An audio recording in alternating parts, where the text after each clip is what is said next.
Did you see it? If you watch the right side of the screen, a small, what seems to be ghost orb slowly drifts to the bottom side of the screen. And if you listen close enough, you can almost hear the ghosts. Maybe not that one. Ladies, gentlemen, and everyone in between that, welcome on into the video. Hi, how are you doing? I'm horrified. Something I've always been wondering since I started learning about AI and robots is, can we put human skin on it?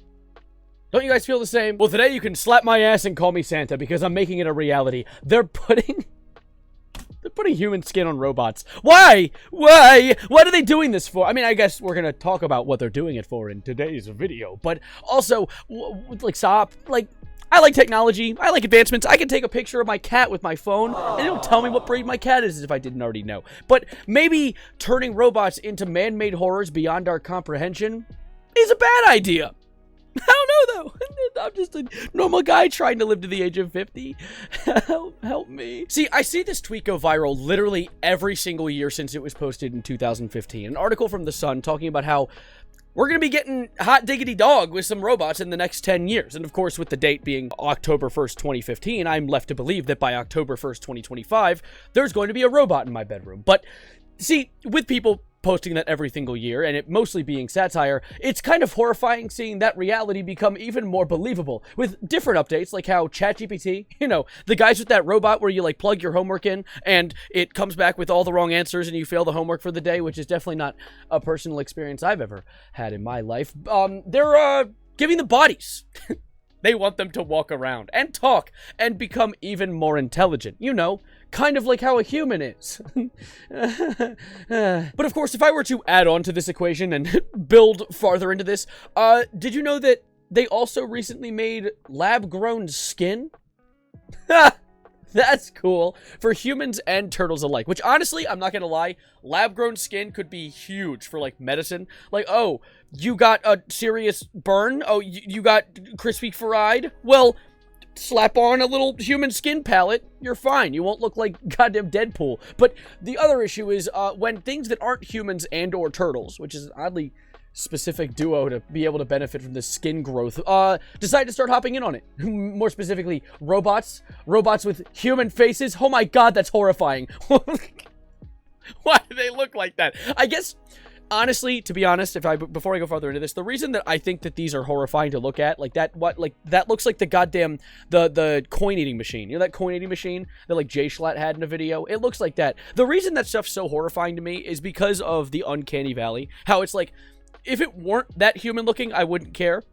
If it was totally human looking, I wouldn't care. But the fact that it's like kind of barely human looking kind of starts to bring a bit of internal Neanderthal rage in me that I don't necessarily like. Which, by the way, just before we go any further, I think it's kind of horrifying that we have a ingrained fear of things that look human but aren't necessarily human. Like, most fears that we have ingrained in our hearts make sense, right? Like, oh, fears? Well, if you fall, your shins will go into your stomach. Oh, the deep ocean, the endless nothingness? Well, lo and behold, if you go out there, you're probably not going to come back. Well, why do we, like, normally have an ingrained fear of things that sort of look like a human but aren't?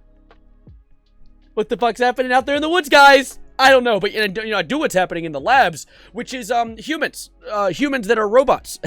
They look so cool. Look at him. Look at this little freakazoid. He's smiling. He's been created for the sole purpose of smiling and neutral facing. Emoji robot. This is a fate worse than torture, I feel. Attached to ligament-inspired anchors. Good to see that we're inspiring technology off of things that come from our body. I think it's kind of cool. Honestly, this is kind of cool. It's also just kind of like horrifying, uncanny valley. We talked about that. That's creepy. I actually read a little bit about this, and we're going to read about this now because I found an article, essentially like the research article about the entire experiment, and I gave it a quick read, and some things made me laugh. Like, I mean, these pictures are goddamn horrifying, but things like robot skin materials serve multiple roles, particularly those in humanoid robots that require human-like capabilities to operate in unpredictable and complex environments. What does that mean? What robots do we need to operate in complex environments that need to look human? Are we gonna start seeing undercover robots? Like, I honestly, it's within the realm of possibility for the government to just start yoinking bitches like it's the Institute in Fallout 4 and just start replacing people with robots. just to see what would happen, just for the shits and giggles. Honestly, you should show this video to your conspiracy theorist uncle or something and watch him just have a hemorrhoid. Like, it's not gonna go well. Because the future looks so fun. I'm so excited. I can't wait for the robots to just, like, turn me into a computer or something. I wouldn't be shocked. Especially since they have qualities like tactile sensitivity, self-repair, perspiration, they can sweat, and human-like appearance. What are they doing this for? Why do they want this? Like, we're gonna see articles about this, right? And this is gonna be a thing that we're gonna know about, and then it's going to vanish for like 5 years until someone notices one out in public. And then it's over. And I wonder why they want to give them tactile sensitivity. I get self-repair. Self-repair makes sense. Like, oh, you got a little bit of a paper cut. Like, I guess I can heal. That's kind of nice. Whatever. But, like, why do they need to feel?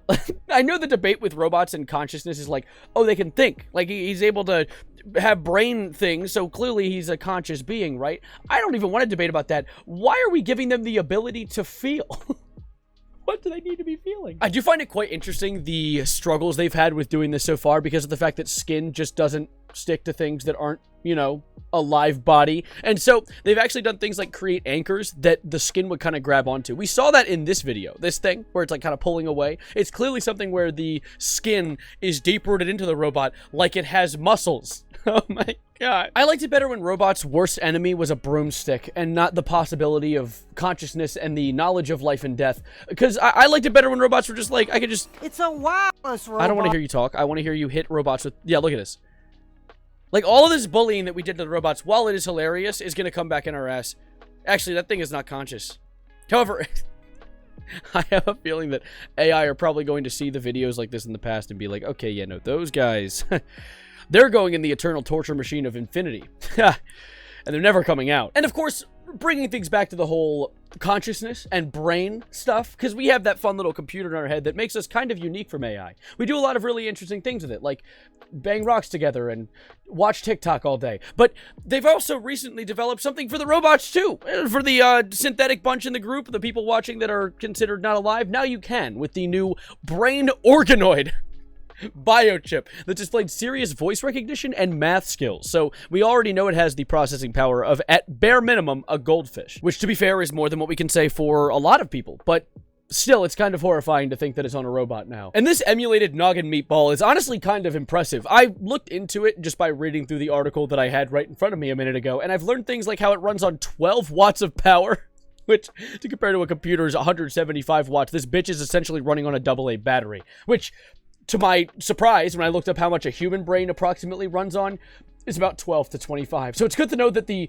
like, beta new creation runs about the same as our human brain currently does. And we're just going to outdo ourselves in probably months, easily. But this brain can do some interesting things. I saw in the article talking about how it can differentiate between 8 different speakers with 78% accuracy, which is creep. There's a gnat on my... Get out of here, freak. There's, pretty crazy. And then adding on to that, they can also do some interesting math. They tested with mathematical knowledge, and it could predict a Henion map, which I don't even know what the hell that is, but it looks like this. I can assume it just, like, predicts where the graph is going to go, so the robot knows how to do trigonometry, I guess. And that class had my balls tied in knots, so I'm glad that the robot could do it just by being grown in a Petri dish. I'm not jealous at all. But the thing that made me scared in this article, and this is not even me being scared for my own well-being, this is me almost feeling bad for the potential torture these robots are going to go through, is that they want to use these neural, like, brain organoid things to, like, do menial tasks, like help run computers and stuff. If I had my entire existence as a brain, like a real brain, because think about it, we're essentially brains piloting meat mechs. So, you know, not that much different. Imagine having your brain removed from your meat mech and stuck in a computer and forced to play Roblox all day. Holy shit, I'd go insane. I also wonder how it's gonna feel for, like, the people making these robots. Like, 3D printing human skin. Like, imagine it, like, leaks a little bit and you get human skin on your human skin and you're like, oh my god. What have I done? What am I doing? And of course, the scariest part is the fact that this is what we've made so far. Like, it's only gonna get worse. There was an article I was reading as well about this saying, from the actual people who were working on it, we're surprised by how well the skin tissue conforms to the robot's surface. But this work is just the first step towards creating robots covered in living skin. Again, why? But the developed skin is much weaker than natural skin and can't survive long without constant nutrient supply and waste removal. That sounds familiar. It almost sounds like how a human works, I guess. So apparently they plan to take on issues and incorporate more sophisticated functional structures such as skin and sensory neurons, hair follicles, nails, and sweat glands. They're gonna make this bitch stinky. Like, there's so much they want to add to this. And it's really funny because I would not be shocked if down the line, if they keep adding and putting more on this thing, that eventually it's just going to have all the organs a human has. Like, oh, shit, the skin doesn't work unless we can get rid of the waste. Oh, well, give him intestines, give him a butthole. Okay, fine, that's good, But wait, how are we gonna get any like nutrients into him? Oh, give him a mouth. Give him a mouth so they can eat. Okay, yeah, that's a good idea. I like that idea. Okay, shit, well, how are they gonna get the mouth with the, like, to their skin and, like, make sure the nutrients get to the skin? Oh, we'll give them, like, a stomach and other different various things to break down all of the nutrients. Oh, we just built a human. And after that comes cloning, and then we're done. That's cooked, essentially. However, if we're looking on the bright side of things, if cloning becomes real, we'll have Captain Rex in real life. And that man can do unspeakable things to me. Sometimes I think speaking is more of an optional thing that I shouldn't do. Regardless of all that, though, I'm probably going to be hitting the road for now. I appreciated you guys sitting around with me. If you did, and like the video if you liked it, and maybe subscribe if you're new, I'd appreciate it. I literally just yapped about an article I saw and thought it would be funny to chat about with you guys. So, of course, let me know your thoughts. You think we're going to get murdered and probably, like, replaced by some sort of random synthetic human? Maybe. Who knows? But for now, I'm going to enjoy making videos, and I'll see you whenever I make next. Thank you for being outstanding, and as always, adios, arrivederci, goodbye, good night, and I'm gonna go eat food, actually, which a robot will never be able to do. Freak, unless maybe, never mind, they probably can. God damn it.